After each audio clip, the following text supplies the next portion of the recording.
Chapter 7. The table broke into chaos the moment hands reached for plates.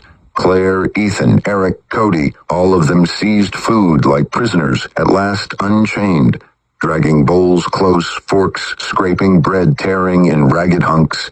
The smell of roast and spice filled their lungs, but their bodies moved faster than their minds. Hunger was command enough. They ate like fire had been lit in their stomachs. Potatoes collapsed in their mouths. Gravy burned down their throats. Bread dissolved before they even chewed it. The food was flawless, rich, tender, seasoned like memory itself, but they hardly tasted it. Starvation blurred everything, turned flavor into nothing but fuel. Each bite disappeared into a black hole that screamed for more. Ethan leaned forward with both hands, crumbs streaking his cheeks, broth dripping from his chin. Cody gagged as he shoved bread in too fast, thumbing his chest until it slid down, then snatched another piece with shaking fingers. Claire tried to set a rhythm, to chew, to breathe, but within minutes she was swallowing mouthfuls too hot. Her tongue burned raw, her throat aching. Still, she reached for more. Eric was the last to break. He bent low over his plate, shoveling food into his mouth, jaw working fast and furious. But halfway through a bite, his fork slipped from his hand. His shoulders hitched, his face crumpled, tears welled up, spilling fast, cutting lines down through the grime on his cheeks. He kept chewing, kept swallowing, even as the wail broke loose wit, choking noises that tangled in the back of his throat. He tried to hide it, ducking his head, but his breath hitched in jagged gasps. Bread mashed into his teeth as tears spilled into his lap. He was starving, desperate and humiliated all at once. The rumble of him crying while shoveling food into his mouth was unbearable, the echo that cracked everyone else's pace for only a heartbeat before their hunger drove them on again. Mrs. Peterson's curls bounced as she leaned forward, her smile a porcelain mask. "Slow down, dears," she cooed, her voice a syrupy song. "You'll choke, you'll make yourself sick. Manners, children manners." Eric didn't slow. None of them did. Hunger drowned out etiquette, drowned out shame, drowned out everything, even the rumble of his own sobbing. Ryan set his hat back on his head with slow precision. His boots scraped once against the floor. "Continue without me," he said. The Petersons both snapped their eyes toward him, panic buzzing in their expressions before they caught themselves. Mrs. Peterson's smile returned too quickly, brittle at the edges. "Sheriff, you can't leave." Mr. Peterson's lips parted, the beginnings of an argument trembling there, but he swallowed it down. He bowed his head instead, though the movement studied painful. "Yes, Sheriff." Ryan's boots carried him into the hall, the resonance receding down the hall in steady, unhurried beats. The mountains spread far and wide, stars brittle above, the land a flat sheet of darkness. Beyond the reach of the lights, the junkyard waited. Rows of vehicles stretched in crooked aisles lined up like gravestones. Some sat collapsed on their rims, tires split and peeling. Others were stripped bare, doors hanging open, wind moving through their void frames with a thin whine. Rust scabbed every surface. Oil and dust hung in the air, a metallic tang that clung to the tongue. Ryan walked between them with measured steps, his outline folding into the shadows. Moonlight silvered patches of metal but left most of the yard swallowed in black. The stillness wasn't empty, it had weight, as though the cars themselves leaned closer when his back was turned. He stopped at a rig parked near the far edge. Its cab sagged to one side, springs bowed. Ryan opened the door. It creaked long and low like something being disturbed from sleep. Inside, the smell of old leather, sweat, and stale cigarettes rushed out. The dash was cluttered, a logbook half open, a thermos rolled to the side, sunglasses with a cracked lens. He reached into the visor and pulled free a strip of Polaroids held with a band. Sliding it loose, he thumbed through them, slowly. Faces stared back, ordinary, easy moments caught in frozen color. A family clustered around a picnic table, a boy hugging a dog, a girl flashing peace signs from the hood of a truck. Simple lives that had belonged to someone once. Now the photographs felt like tokens, stripped of warmth in his hands. Back underground. Frank's eyes kept dragging back to the corner, toward the bucket, a dented piece of plastic with a cracked rim shoved against the wall. It was there for one purpose, and one purpose only. Frank stared at it like it had offended him. He needed to go. His stomach twisted with it, but every bone in him rebelled. He'd pissed in bottles, shit behind dumpsters, pulled over on the shoulder of highways more times than he could count. But this, in here, under their eyes, the thought made his skin crawl. "Goddamn bucket," he said, pacing back to the bench, then forward again. He stood over it, sneering down as though the steel walls might laugh at him if he gave in. "I ain't doing it, not for you bastards, not in here." He turned away, shaking his head, muttering curses to fill the silence, but the quiet swallowed them whole, offering nothing back. That was when the door sighed open. A spit of air escaped, followed by a slice of white light cutting across the concrete.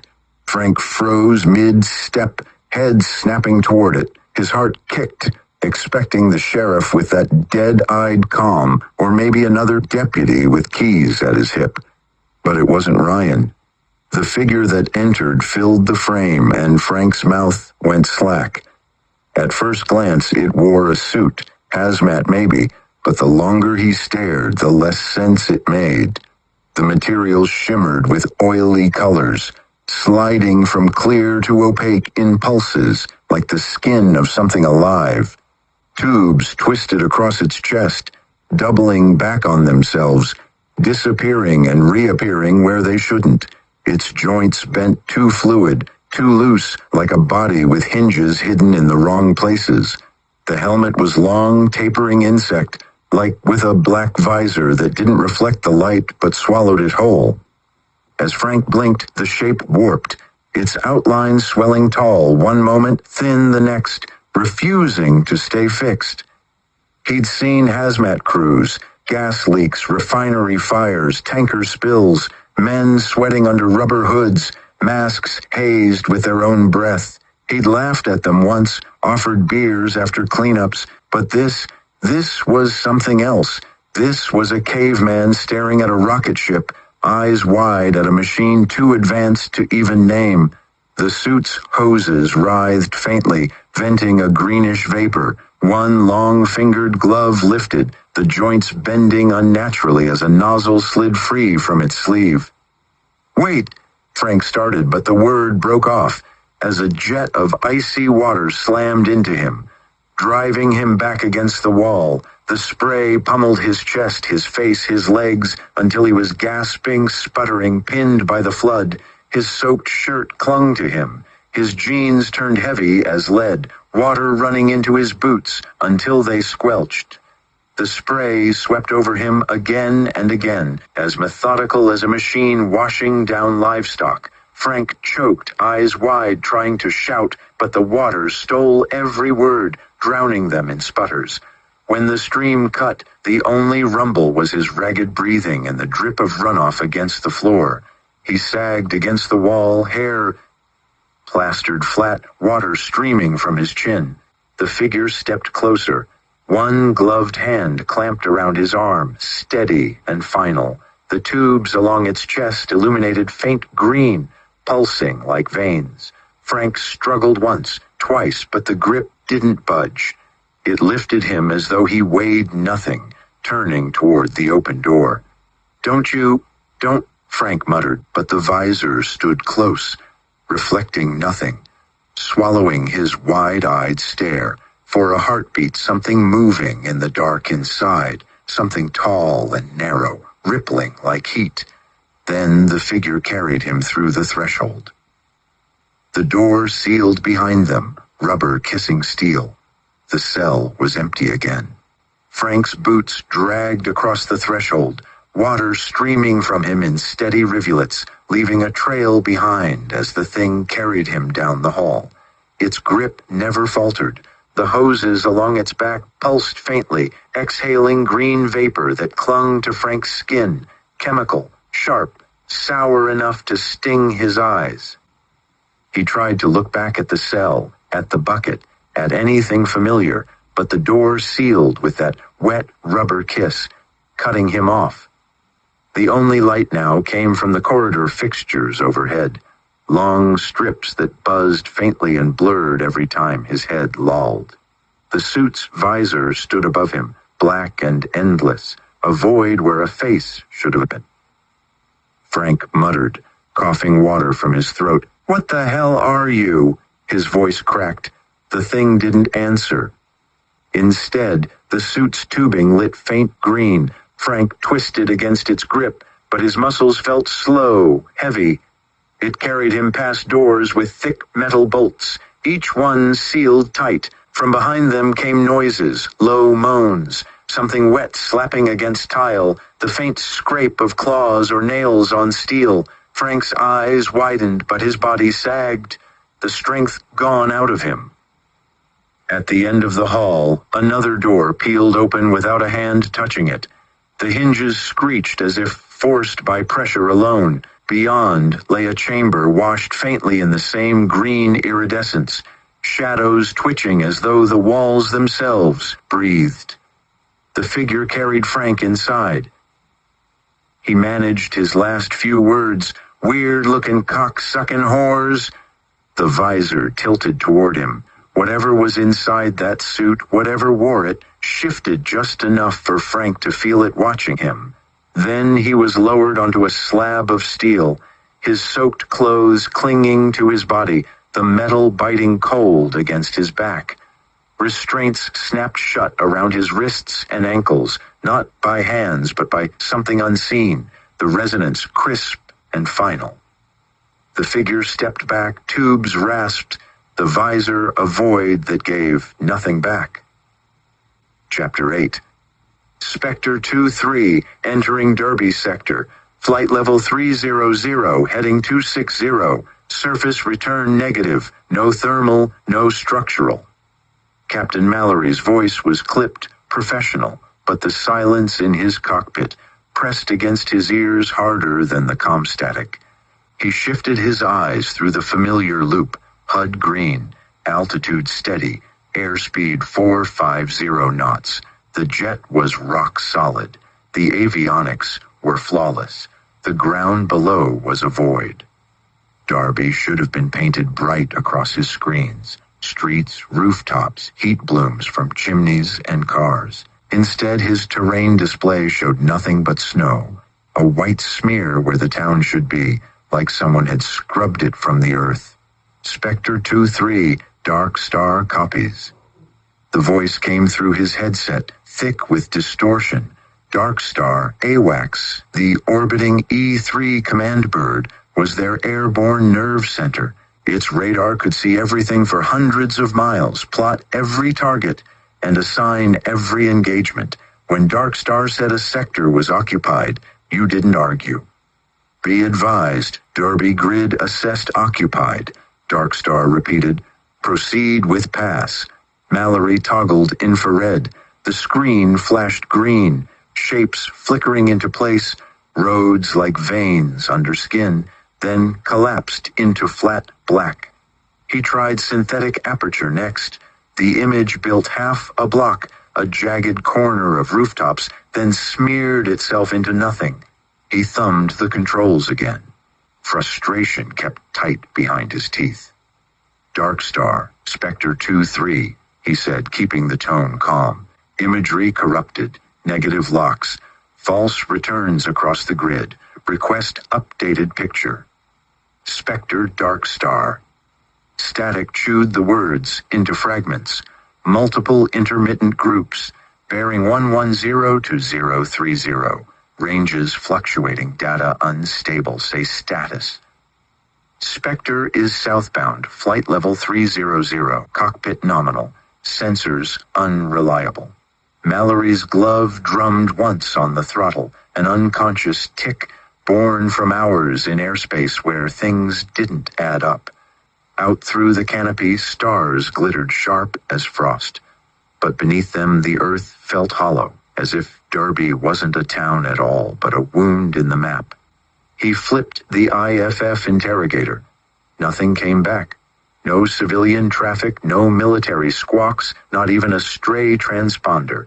The radar warning receiver ticked once, high, metallic, wrong, and went dead. Not Russian, not Chinese, not anything he recognized. Dark Star Spectre 2-3, he said into the mask. Mark grid as anomalous. Continuing southbound. Spectre, Dark Star, copy anomalous. Maintain course. Report any bogey visual or spike. Mallory adjusted a hair of trim, felt the Strike Eagle answer like muscle on bone. Everything in the cockpit said he was flying over empty land. Everything in his gut said he was flying over something that wanted to stay unseen. Captain Mallory trimmed left a degree, letting the Strike Eagle bank smoothly into a second run. The jet handled like a blade in his hands, responsive, steady, no hint of strain, but the displays on his console told a story that made no sense. Infrared came back with static curtains. Synthetic aperture imaging drew rooftops for half a second, then smudged them out as though the ground itself erased its own reflection. Even the terrain-following radar began to throw nonsense. Phantom ridges where the map insisted there was flatland. Sudden drops into valleys that didn't exist. Dark Star, Spectre 2-3, Mallory said, eyes fixed on the main screen. Second pass over Derbie, returns corrupted across multiple modes, seeing ghost structures, intermittent signatures, possible directed interference. The controller's voice came thin, buried under distortion. Spectre 2-3, Dark Star copies data unstable. Confirm bogey visual if observed. Bogey, that word carried weight. It meant unknown, uncorrelated, not supposed to be there. Mallory rolled level, letting the jet slice south, eyes flicking outside the canopy. For a moment, the horizon wavered. Not clouds, not heat shimmer, shapes, faint metallic glints hanging against the stars, moving with a glide that was too smooth for anything he'd trained against. He blinked, and they were gone. His scope flickered with blips, 5 of them, then wiped to nothing. His gloved hand rested on the stick, thumb brushing the weapon's release guard, though ROE was still strict. Hold fire unless fired upon. Rules were rules, but his gut coiled. Dark Star, Spectre 2-3, possible bogeys east of grid, contacts unstable, speed indeterminate, advise. The reply dissolved into static, one word clawing through the noise, occupied. Mallory's stomach dropped, occupied.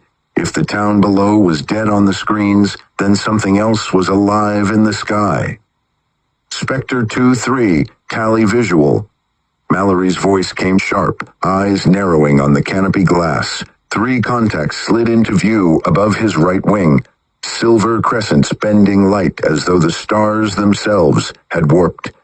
He moved without inertia, no climb, no roll, no afterburner trails, just position changes so abrupt they felt like skipped frames on a broken reel. The HUD fought to track them, target boxes flashing on and off as if refusing to believe they existed. The RWR squealed, a sound so high-pitched it felt like a blade pressed behind his eyes. Not a missile lock, not radar, something else entirely. Dark Star, Spectre 2-3. Bogies confirmed bearing 085, Angels unknown. Contact unstable. Request authorization to defend. The response came shredded, broken in bursts. Maintain, rules of engagement hold. Repeat, hold fire, Mallory swore under his breath. Row didn't matter if whatever they were facing decided to pull the trigger first. Inside the alien craft, the jet was nothing more than a trembling shape of heat and motion, etched in green lattices across a liquid screen. Symbols rippled and reformed with every flicker of Mallory's movements. No words, no human commands, just pulses of color and sound, a logic built on rhythm rather than speech. The crew, if they could be called that, did not sit so much as extend into the vessel, bodies fused with its walls. Mallory's F-15E appeared, disappeared, and appeared again in their vision, a ghost of speed and heat. One signal pulsed stronger than the rest, a consensus. The human machine had been observed long enough. The strike came next. The cockpit shuddered once, like the jet had hit invisible turbulence. Mallory snapped his eyes to the engine gauges. RPM steady, temps good. No fault codes. Yet the frame trembled again, harder this time. A ripple that ran nose to tail as though something had gripped the fuselage in midair. Spectre 2-3 taking interference. He barked into the comm. Feels kinetic. No missile trail. No lock tone. Mallory pulled left stick, tried to climb, but the Eagle answered half a beat late, heavy, like it was dragging chains. Out the canopy, the crescents had closed distance. He didn't fire missiles, he didn't need to. A lance of pale light flared from one of the discs, not laser, not tracer, something colder, like the air itself hardening into a blade. The jet convulsed. Warning screamed across his HUD. Fuel imbalance, hydraulic loss, fire on the starboard engine. Panels went amber, then red. Dark star, Spectre hit, starboard engine critical, hydraulic failure, fire on board, I'm punching. He yanked the ejection handle. The canopy blew, detonating the sky with thunder and shards of glass. A heartbeat later, the seat rocketed upward, straps biting into his shoulders as the world spun wild. Wind tore at him, darkness filling his helmet, his ribs rattling under the force. Below, the Eagle broke into pieces, tumbling nose first in a shower of sparks and flame. The discs drifted above, silent, watching. Mallory's chute deployed with a violent crack, jerking him upright. For a split second he was weightless, dangling under the white canopy as the night stretched endless in every direction. Derbie's woods waited beneath like a black ocean. Mallory's body jolted as the chute snapped open, straps biting deep into his shoulders. For a few seconds he swung helplessly, ears ringing from the ejection blast, the taste of metal thick in his mouth. He forced a breath, blinked sweat and grit from his eyes, and looked up. The canopy spread above him, white silk rippling against the black sky. At least that had gone right. He twisted in the harness. Far below, Derbie's tree line rolled like a black tide. No roads or lights, only an expanse of forest that seemed to breathe with its own rhythm. No homesteads, no headlights, just darkness. The wreck of his Eagle burned in the distance, tumbling through the air like a meteor before vanishing behind the hills. Sparks chased it down, then winked out. Silence reclaimed the sky. Almost. Above, the discs still hovered. They didn't pursue him, didn't fire again. They hung there in formation, silver against the stars, and then slid apart with liquid precision. One blinked out, then another, as though erasing themselves from existence. Mallory gritted his teeth, heart pounding against the harness. They weren't running. They were finished. They'd done enough. Wind rushed past his ears, louder as the trees loomed closer. He checked altimeter, 1,000 feet. He braced, knees bent, ready for impact. Training said land, cut, shoot, orient, survive. But training had never dropped him into a town like this. The canopy rustled, the forest surged up, and the last thought that flared through his head before he hit was that he'd just been delivered straight into the jaws of Derbie. Mallory slammed into the earth with a bone-rattling thud, the chute dragging him sideways through brush and dirt. Training kicked in. He rolled with the force, yanked at the harness clips, and cut himself free before the canopy could drag him deeper into the trees. The line slithered away, caught on a pine, and fluttered useless above him. His ribs screamed, bruised from the ejection. Knees ached from the landing. He forced himself upright, pistol hand automatically checking the M9 on his thigh. Present, loaded, safety off. Good. The forest pressed close on all sides. Pines rose like black pillars, their tops whispering under the wind. The ground smelled of resin and rot. His breathing echoed too loud inside his mask, so he tore it off, letting the night air slap him cold. He turned a slow circle. No movement, no eye shine, nothing but shadows stretching in every direction. For a moment he almost believed he'd lucked out, that whatever had scrambled his instruments in the sky hadn't followed him to the ground. Then the silence sank in. It wasn't natural. No crickets, no owls, no nocturnal chatter. The woods held their breath, as if every creature was waiting. Mallory crouched, listening. A twig popped in the distance, sharp, deliberate. Another crack, closer this time. He raised the pistol, his thumb brushing the trigger guard, pulse hammering in his ears. He whispered into the dark, "All right, come on then." The undergrowth split open as the first shape lunged. Mallory fired twice, the muzzle flash lighting a mask of snarling fur. The raccoon tumbled, still twitching as its eyes burned out like dying LEDs. He pivoted left, squeezed again, and another dropped. The woods answered back. Dozens of eyes flicked alive at once, a constellation of emeralds scattered through the dark. Coyotes padded forward low to the ground, their jaws working, breath steaming in the chill air. Above, branches shook as owls swept down, wings cutting the silence like knives. Mallory shifted back against a tree, forcing himself to breathe evenly. Short bursts. Control your fire, move after 3. He shot a coyote clean through the chest, the impact spinning it sideways, then pivoted to drop an owl mid-dive. Feathers and blood rained down, his ears ringing from the close crack of the shot. He advanced 3 steps, weapon up, and scanned the gap. Another raccoon darted through, faster than it should have been, its claws raking the dirt. Mallory fired once, missed, fired again, and the body slammed into the loam. Spectre 2-3, ground contact hostile. The comm was just static, but speaking steadied his nerves.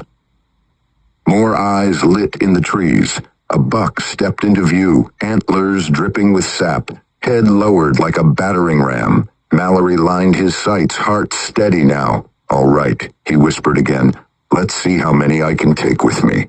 The buck lunged. Mallory dropped to a knee, sighted fast, and fired twice into its chest. The animal staggered, legs folding beneath it, antlers plowing a trench through the dirt before it collapsed with a groan. No time to check. Movement flared on his left. 2 coyotes slipping low, jaws wide. He double-tapped, one falling instantly, the second catching around through the spine before it skidded to a stop. Click. Slide locked empty. Mallory pivoted behind the trunk of a pine, ejecting the spent mag, fingers already reaching for another. His ribs screamed with emotion, but the muscle memory overrode pain. Slam, rack back on target. The owls came next, silent until the last instant. Shadows dropped through the canopy, wings blotting moonlight. He fired upward, muzzle flash flaring hot in his eyes, and one bird fell in a spray of feathers. Another raked his shoulder with claws before he spun, put 2 rounds into its back, and sent it tumbling. Breathing hard, Mallory moved 3 paces to the right, boots crunching in the pine needles. Don't stay still. Don't let them flank you. Another pair of raccoons burst from the brush. He fired once, caught one in the skull, but the second clawed at his boot. Mallory kicked hard, bone cracking under his heel, then finished it with a shot point blank. For every one that fell, more eyes glowed in the dark. The green constellation was tightening, closing ranks. The forest no longer felt like scattered animals. It felt like one body, moving as a single will. Mallory reloaded again, breath loud in his ears. He had maybe 2 mags left, not enough, but he squared his shoulders, weapon steady. If this was how it ended, he was going down fighting like a soldier. They broke the trees around them in a surge, the ground quaking under hooves and paws. Mallory planted his back against the pine, muzzle swinging from target to target, squeezing off rounds in controlled rhythm. A coyote leapt high. He dropped it with a round through the jaw. A raccoon scuttled low. He kicked it aside and drilled it before it could recover. An owl raked across his helmet, claws screeching against Kevlar. He ripped it free with his offhand, slammed it into the trunk, and put a round through its skull. Feathers burst into the air like shrapnel. The pistol clacked empty again. He holstered on instinct, drew the survival knife from his vest. The buck came straight at him, antlers lowered. Mallory pivoted sideways, drove the blade into its neck, and wrenched hard. Blood sprayed across his visor as the animal collapsed in spasms. Others swarmed. Raccoons clawed at his boots. Coyotes snapped at his arms. Mallory fought like a machine, knife flashing, boot stomping, every strike clean and efficient. One beast howled as he rammed the blade under its ribs. Another went limp under the crush of his heel. His chest heaved, sweat burning his eyes, muscles shaking from impact after impact. Still he stood. Still he killed. The ground around him was a smear of blood, fur, and feathers, yet the eyes in the woods never dimmed. Mallory wiped gore from his cheek with the back of his glove, knife dripping, pistol hanging empty at his hip. He spat into the dirt and growled, "I'm not done yet." The woods erupted again, this time from every side. Coyotes poured through the brush, shoulders slick with sweat and foam, their jaws snapping in unison. He ditched the sidearm. One raccoon launched up his leg, claws scoring deep lines into his calf. He tore it free, slammed it into the trunk, and drove steel through its skull. A coyote clamped onto his forearm, teeth punching through fabric and skin. Mallory roared, shoved the blade into its throat, and twisted until the grip slackened. But for each he dropped, 3 more surged forward. A buck charged from his blind side, antlers ripping across his ribs, flinging him into the dirt. The wind blasted out of his lungs. He rolled, stabbed upward blindly, and caught the deer under the chin. It toppled, legs kicking, but his knife snapped off in the bone. Mallory scrambled to his knees, blood soaking his sleeve, vision tunneling. He swung fists now, elbows, boots, every strike brutal, instinctive. He crushed a raccoon's skull against a rock, drove a knee into a coyote's spine until it cracked. His gloves were slick, breath ragged, strength bleeding out of him with every second. Then the forest moved as one. The tree line lit up with hundreds of eyes, a living wall closing. They surged, crashing into him all at once, teeth and claws raking, weight dragging him down into the needles. Mallory shouted once, raw and defiant, before the tide buried him whole.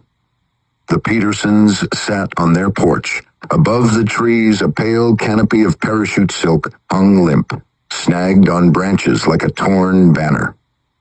Mr. Peterson tapped ash from his pipe and nodded toward it. "Looks like we've got company." Muzzle flashes sparked in the woods below, brief bursts of orange flaring and dying. Mrs. Peterson tilted her head, listening to the distant cracks, her mouth curling into a smile. "Won't last, they never do." Another volley glimmered in the dark, erratic and fading. Mr. Peterson chuckled low in his throat. All that training, all that gear, doesn't matter when the ground belongs to them. Mrs. Peterson reached up and tugged the iron bell rope. The clang rolled across the yard, heavy and hollow, drifting into the timber like smoke. She let it swing. her eyes fixed on the flashes still dancing faint among the trees. "That's the supper bell," she said. "By the time he runs dry, they'll be full." The two of them leaned back in their chairs, unhurried, content to watch the forest swallow another meal. The porch boards creaked as the Petersons rocked gently in their chairs.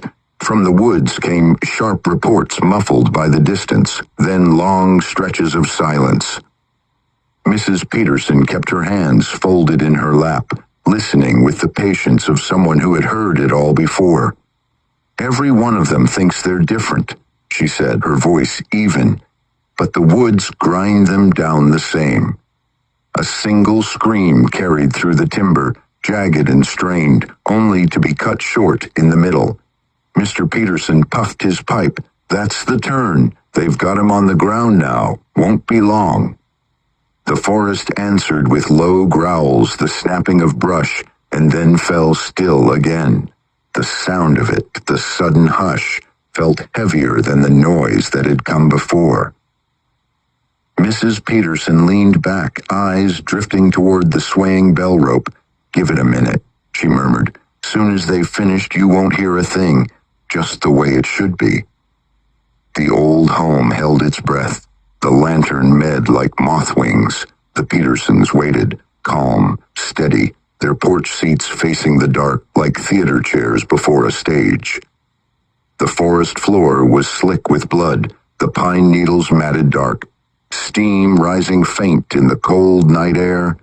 Mallory's body was no longer whole, pulled apart in pieces, scattered through brush and roots. Coyotes tore at strips of muscle, their jaws working wet and steady. Raccoons skittered in and out, dragging what they could carry into the shadows. Above, owls dipped low, plucking at dangling tendons, wings whispering against the branches. Shreds of his flight suit hung from the undergrowth, fabric smeared with mud and gore. A boot lay overturned near the stream bed, laces frayed where teeth had chewed through. His helmet had rolled into the leaves, the visor cracked, the comms wire dangling like spilled guts. From one of the lower branches, his dog tag swung gently, hooked there by accident or design, catching the moonlight in brief flashes. Beside them, strips of his uniform fluttered in the breeze, little flags marking where the fight had ended. The animals didn't hurry. They fed in shifts, patient and methodical, as though the forest itself had assigned them the work. Every bite, every tear reduced the soldier to nothing more than another offering to the ground. By the time the trees stilled and the last growl faded, there was no man left, only scattered rags, a few bones ground into the soil, and those tags glinting like a cruel reminder that he'd ever been there at all. The Petersons rose from their porch chairs, the boards groaning under their weight, and stepped back inside the house. Mrs. Peterson set her knitting aside, dusted her hands, and crossed to the kitchen counter where a plate of cookies sat under wax paper. She lifted two, neat and deliberate, as though the evening required no more than a small treat to pair with her tea. Mr. Peterson tapped the ash from his pipe into the sink before setting it in its place on the windowsill. He moved with an ease that came from years of repetition. Everything in its spot, nothing hurried. The house smelled faintly of cedar and old tobacco, a calmness that defied the violence outside. They entered the sitting room together, the floor creaking under their slippers. Mrs. Peterson poured hot tea from the kettle, waiting on the stove, the steam curling as she set 2 cups on the side table. She placed the cookies neatly beside them, then lowered herself into her recliner with a sigh of contentment. Mr. Peterson followed, settling into his own seat, the chair groaning as he leaned back. "World's burning," he muttered, nodding at the broadcast, "and here we are, taking it easy." On FNW Frontline News Worldwide, the feed showed soldiers crouched behind overturned buses, their rifles firing into the haze. Alien craft hovered above, The network's anchor spoke quickly, voice rising over the chaos. Ticker bars below flashing words like sector lost and no secure front. Mrs. Peterson dunked a cookie into her tea, letting the steam soften it before she took a bite. Entertainment enough for one night, she said quietly, her lips curving into the faintest smile. The living room pulsed with restless light. FNW Frontline News Worldwide spilling across faded curtains and sagging wallpaper. The broadcast cut between city streets and studio maps, each frame worse than the last. Soldiers dashed through smoke-filled boulevards, muzzle flashes carving white scars into the dark. Tanks crawled forward, only to be gutted by pale beams that lanced down from the hovering discs above. Civilians ran and bent low, shepherded by troops waving them toward evacuation buses. The ticker never stopped, a constant crawl of grim statistics, casualties rising, tunnel breaches expanding, no sector secure. Mrs. Peterson blew across her tea, took a slow sip, then reached for her cookie. She dipped it in the steaming liquid, let it soften, and bit off the corner without haste. Crumbs fell across her lap, but she brushed them aside without looking down. Her eyes stayed on the screen, her face calm, detached, as though watching a neighbor's drama rather than the unraveling of entire nations. "Well now," she said softly, "that'll be the last of those boys. Can't imagine they've got many more to send." "Mr." Peterson let out a low chuckle. "Oh, they'll scrape together more, always do. Governments never quit till they've spent every coin and every man, but it won't matter." He leaned forward, slightly squinting as alien shapes flickered across the frame. Tall, segmented figures, armor plates steaming as they fought their way down a ruined avenue. "See, they don't tire, not down here. Men break, machines fail, but those things just keep moving." The broadcast shifted to a different city, block after block burning, helicopters fleeing through columns of smoke. Reporters shouted into cameras, their voices urgent even through the Petersons' low volume.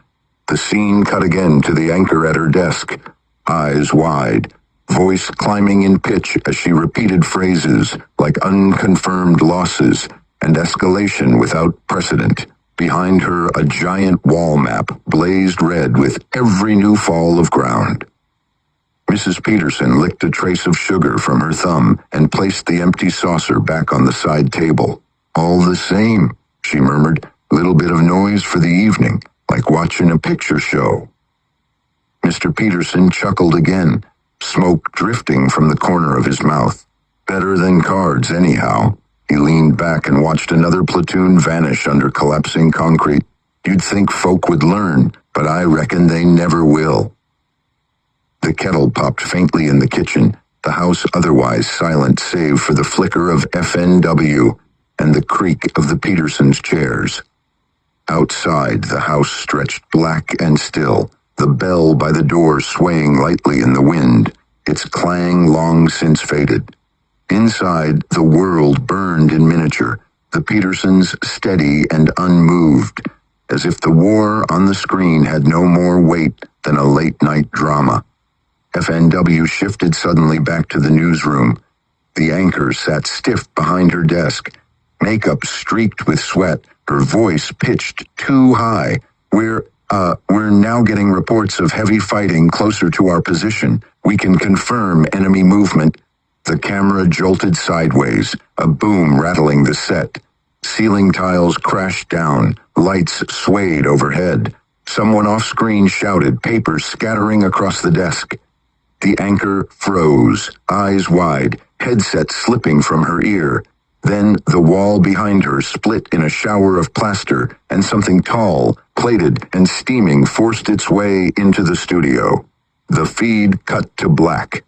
Static chewed across the Petersons' television, loud and sharp, filling the room like insects buzzing inside a jar. Mr. Peterson blinked once, pipe still in his mouth. Mrs. Peterson reached for the remote and tapped to another channel, more static. She tried again. Every station showed the same white snow until a blue banner slid across one screen. Please bear with us. We will return to regular programming shortly. Well now, she murmured, setting the remote back on the side table. That's a first in a while. Mr. Peterson chuckled low. Smoke. Last time it was down a couple of days. Guess they'll patch it up soon enough. Can't keep folks without their boob tube. Gotta keep the last stragglers entertained, keep 'em from frettin'. Mrs. Peterson picked up her empty teacup, turning it absently in her hands. Faith, that's all it is. They'll spin it back on before long. Always do. Can't let the world go dark. Not all at once. The Petersons leaned back into their chairs, eyes fixed on the nothingness, content to wait. Chapter 9.